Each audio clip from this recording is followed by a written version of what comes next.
వాళ్ళు ఎవరైనా ప్రేమిస్తున్నారని చెప్తే మనకి ఎంత ఆనందం కలుగుతుందండి. చాలా ఆనందం కదా. బిడ్డ తల్లి దగ్గరకు వచ్చి మామ్ ఐ లవ్ యూ అనగానే ఎంత ఆనందమో. స్నేహితులు ఒకవేళ మనకి మెసేజ్ పెట్టారనుకోండి, your very dear friend to me, I love you so much అనగానే చాలా. భర్త ఎప్పుడైనా ఐ లవ్ యూ చెప్తే చాలా ఆనందం. భార్య ఐ లవ్ యూ చెప్తే చాలా.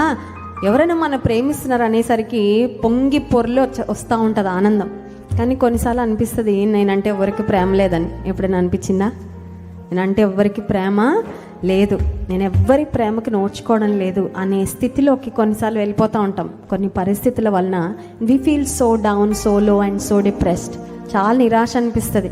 ఎవ్వరికి నేనంటే ఇష్టమో లేదు, ఎవ్వరు నన్ను ప్రేమించడం లేదు, నేను కోరుకున్నంతగా ప్రేమించేవారు ఎవరు లేరు అనే ఆలోచన కొన్నిసార్లు మనకు కృంగదీస్తుంది. కానీ ఏసై దగ్గరికి వెళ్ళి ఏసై ఎంత ప్రేమిస్తున్నారు నన్ను అని అడిగితే సిలువలో చేతులు చాపి రేలాడుతూ ఇదిగో ఇంత, this much I love you అని చెప్తాడు.